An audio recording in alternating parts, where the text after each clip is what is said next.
Je sais que ce n'est pas toujours très clair pour tout le monde lorsque je vous demande ce qui vous anime, quand vous allez chez le coiffeur, quand vous changez de coiffure, ou bien alors quand vous avez une façon différente de vous coiffer. Alors, cela, ça peut vous paraître être un geste anodin. Mais pourtant, il se cache beaucoup de choses dans vos émotions, en premier lieu. Alors aujourd'hui, j'ai envie de vous raconter mon parcours capillaire. Ouais. Alors j'espère que ça va vous aider peut-être à comprendre le vôtre. Alors je veux dire par là que c'est vrai que lorsqu'on change de coiffure, on se demande pas toujours systématiquement pourquoi on le fait. C'est une envie qu'elle a en fait. Et elle se présente à nous et ensuite on prend rendez-vous et puis c'est tout, on va pas chercher plus loin. Alors moi je vais vous aider à comprendre vos motivations profondes. Alors bien sûr là ça va être mes exemples. Alors à vous de faire les liens vers vos propres motivations émotionnelles. On y va ? Allez, c'est parti !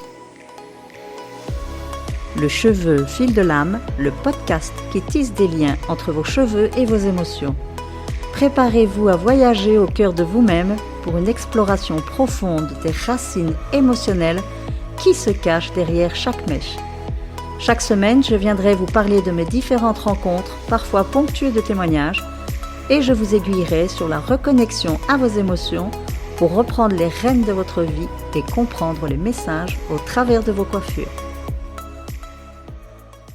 Alors moi, j'ai le souvenir de ma maman quand j'étais vraiment gamine. Elle me coupait les cheveux à la Mireille Mathieu. Alors bon, pour les moins de 50 ans, ça vous parle peut-être pas beaucoup, donc je vous dirais juste d'aller voir sur internet, tapez Mireille Mathieu et vous verrez. Elle a la même coiffure depuis toujours.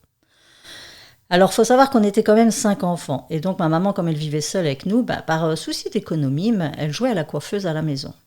Alors moi je vous assure, je me vois encore devant le miroir de la salle de bain.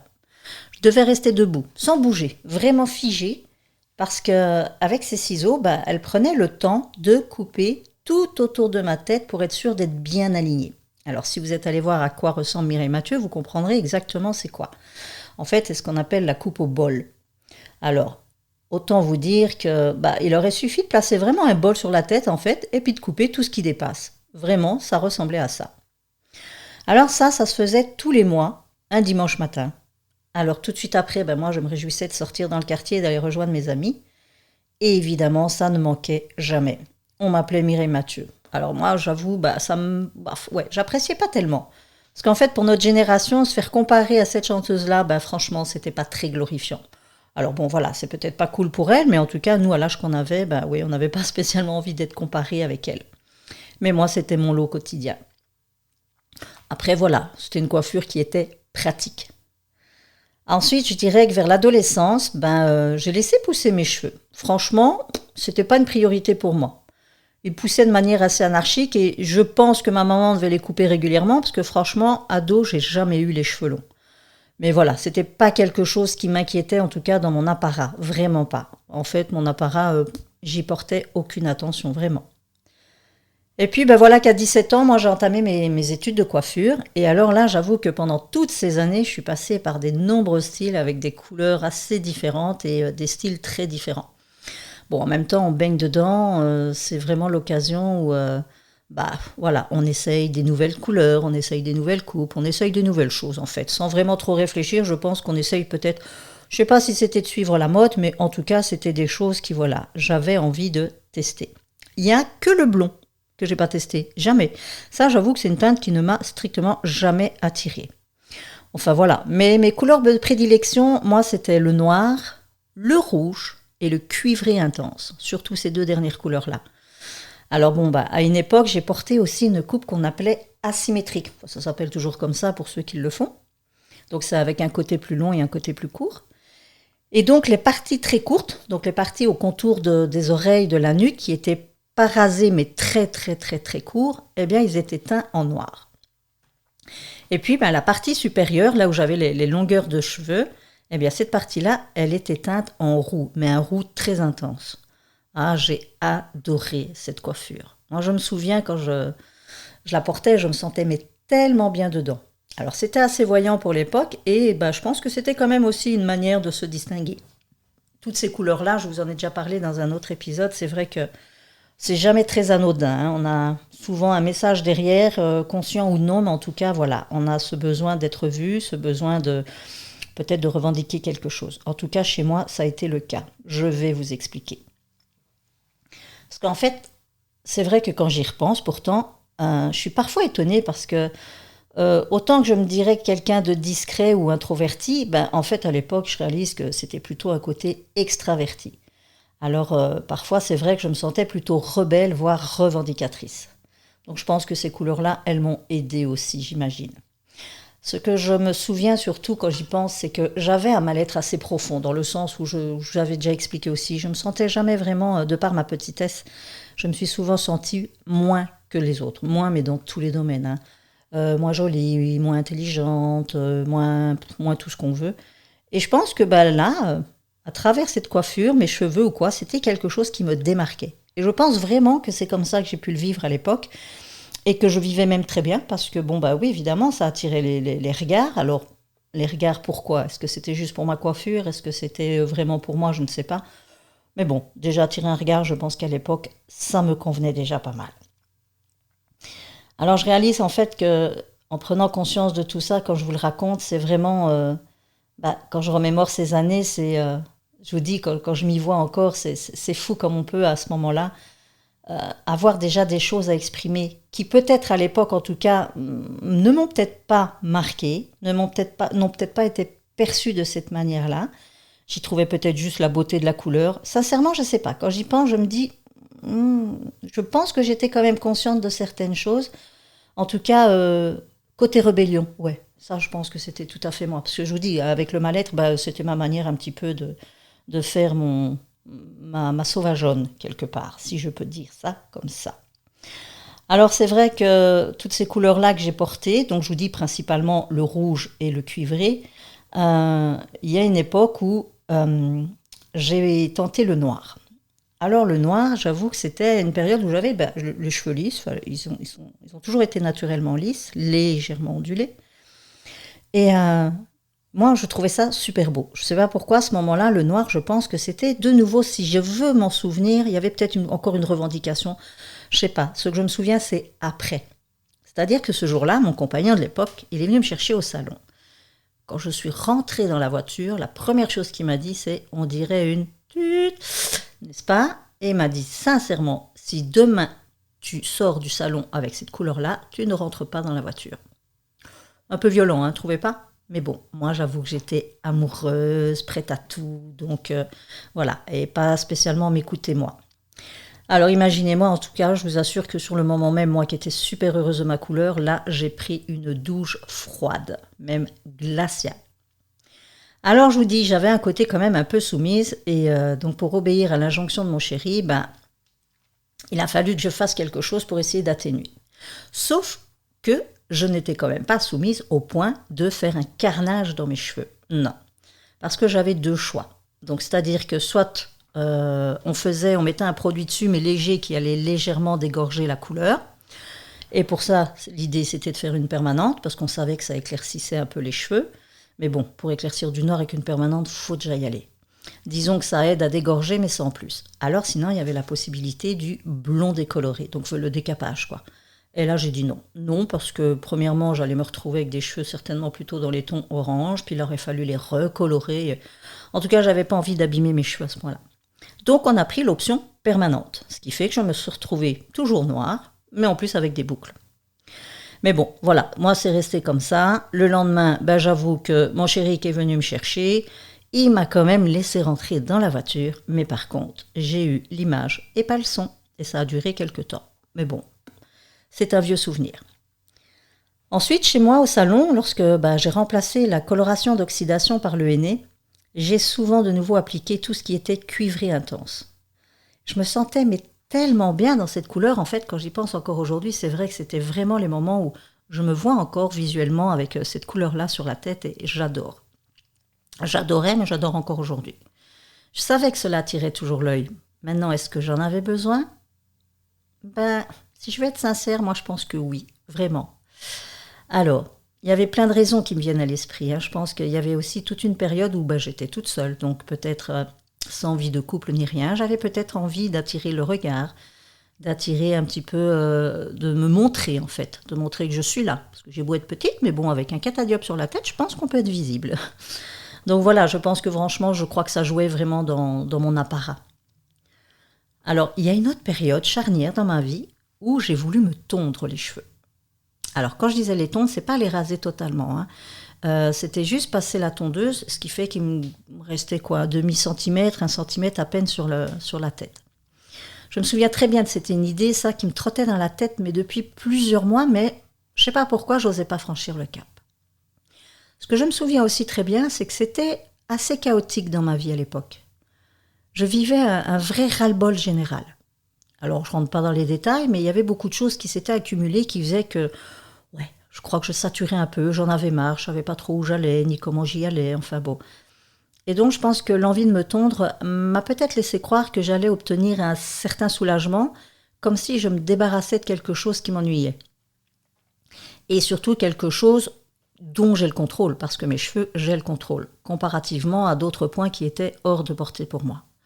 Donc ça allait être peut-être une moindre compensation. En tout cas, je me vois donc dans mon propre salon, à une époque, ma fille aînée travaillait avec moi, et je me vois encore lui demander si elle veut bien me passer la tondeuse sur l'ensemble de la chevelure. Et puis elle a accepté en me disant, bah ouais, pourquoi pas. Franchement, ça a été un réel soulagement que j'ai ressenti après coup. Vraiment. J'ai vraiment adoré. J'étais fière d'avoir en plus osé passer le cap. Vraiment. Ça, c'était...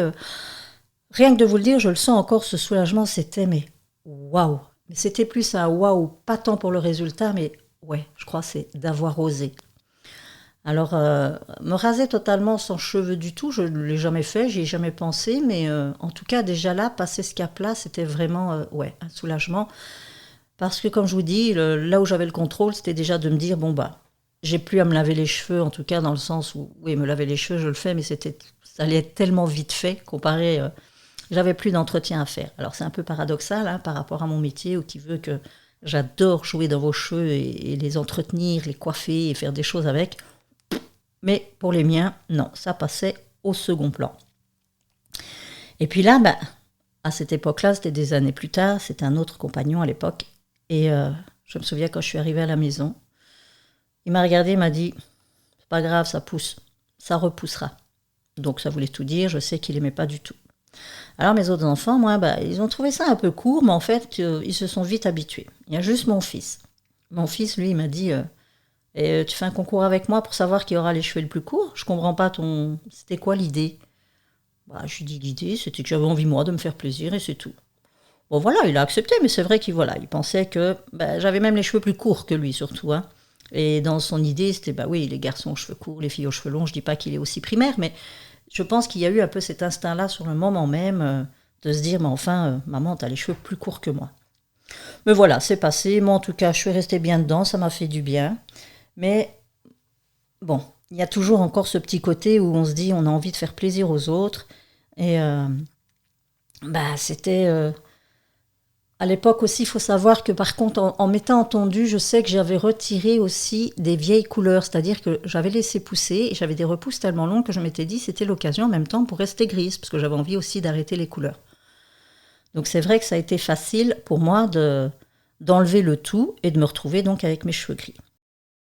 Donc, suite à cette tonte capillaire, on va dire, mon compagnon, qui à l'époque n'avait pas spécialement apprécié, au bout d'un moment, j'avoue que j'en avais un peu ras-le-bol d'entendre ces remarques de plus en plus cinglantes. Non seulement parce qu'ils étaient courts, mais surtout parce qu'ils étaient gris. Et ça, il ne supportait pas du tout. Donc, j'ai fini par craquer, puis je me suis de nouveau teinte les cheveux. Alors, le résultat, c'était quoi? C'est qu'il n'a rien vu. Et si franchement il l'a vu, il n'a rien dit. Et là, moi, j'ai été encore plus choquée, puis je me suis dit que c'était la dernière fois que je ferais plaisir à quelqu'un à mes dépens. Alors, j'ai eu l'occasion de me tondre plusieurs fois, une deuxième fois, j'avoue, une deuxième fois, je mens. Une deuxième fois, j'ai eu l'occasion de me retondre les cheveux pour enlever aussi de nouveau la couleur restante. Et depuis, je ne me suis jamais plus reteinte. Alors, je vais vous avouer franchement quand même quelque chose.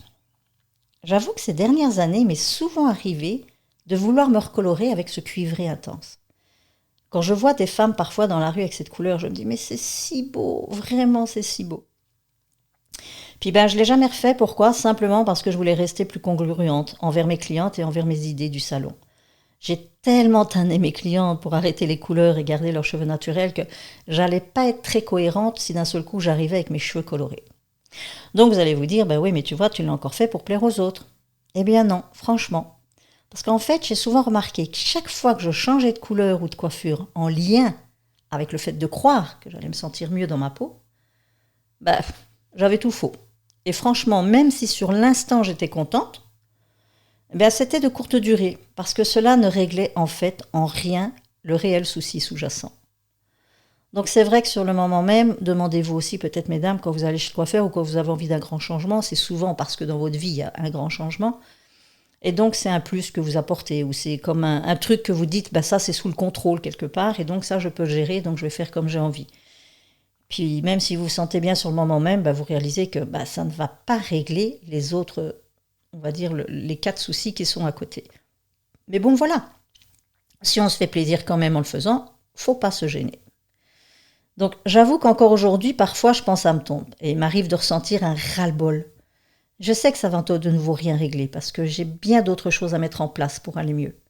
Donc quand je sens encore que j'ai cette envie comme ça d'en passer par mes cheveux en les enlevant parce que je me dis c'est quelque chose que je gère et que je vais pouvoir me débarrasser, en fait je remarque entretenir mes cheveux en fait, c'est prendre soin de moi. C'est ce que j'implique aussi à mes clientes. Quand je leur dis que se faire un shampoing, c'est prendre du temps pour soi. Prendre du temps pour soi, c'est s'apprécier, c'est se prioriser, c'est se faire du bien. Et c'est ce dont je vous parle dans le podcast précédent, où je vous parle de rituels capillaires, au niveau du shampoing par exemple. Pour toutes celles pour qui ça semble être une corvée, en fait, c'est un moment où on se rend compte qu'on va prendre soin de soi. Alors j'ai un fonctionnement qui veut que, dans ma croyance, et si je prends du temps pour moi, ça va être du temps en moins que je vais pouvoir consacrer aux autres. Alors, qu'est-ce que je fais ? Je me fais passer en dernière. Et je sais que vous êtes nombreuses à agir comme ça, franchement. Aujourd'hui, dans mes accompagnements, c'est le point d'honneur que je mets en avant avec vous. Et c'est ce qui me permet de vous dire qu'enfin, je mets en pratique ce que je préconise aux autres. Et j'en suis fière. Alors, si mon envie, elle est toujours là de me tondre les cheveux, c'est juste pour me faire plaisir et pas pour fuir une autre réalité. Donc, je sais qu'aujourd'hui, prendre soin de mes cheveux, c'est prendre soin de moi. Et à force de répéter aux autres que c'est un bon point, maintenant, je l'applique et je réalise qu'effectivement, ça fait du bien. Et pour reparler de ce rituel capillaire, justement, dont je vous ai parlé dans l'épisode précédent, chaque fois que je me fais mon shampoing, avant, c'est vrai que j'avais une tendance à le faire à la va-vite parce que c'était aussi une corvée pour moi, je l'avoue. Bien aujourd'hui, je fais avec vraiment un massage microcirculatoire au niveau du cuir chevelu. Et ça fait vraiment, vraiment un bien fou. Et là, j'ai plus besoin de fuir une certaine réalité. Cette réalité-là, je vais devoir l'affronter d'une autre manière et pas à travers mes cheveux. Je vais devoir mettre en place d'autres choses qui vont faire que je vais régler certaines choses, mais certainement pas en sacrifiant mes cheveux. Sincèrement, c'est pas le but. Alors waouh, je vous avoue que ce petit feedback capillaire avec vous, il m'a ouvert encore plus les yeux sur certains moments clés de ma vie. Alors c'est plutôt sympa à faire de temps en temps. Alors si jamais le cœur vous en dit et que vous vous dites tiens, je vais peut-être faire un petit peu mon feedback à moi aussi depuis toutes ces années jusqu'à aujourd'hui. Si ça peut vous inspirer, écoutez, n'hésitez pas à venir me le partager et on se fera une joie d'en parler ensemble. Et puis peut-être d'en inspirer encore beaucoup d'autres aussi qui vous écouteront. Alors, j'espère que vous aurez réalisé que votre coiffure et vos cheveux ne sont pas si anodins et qu'ils cachent en eux bien des vécus et qui peuvent être bons de revisiter occasionnellement pour réaliser le chemin parcouru. Merci de m'avoir écouté et je vous dis à tout bientôt.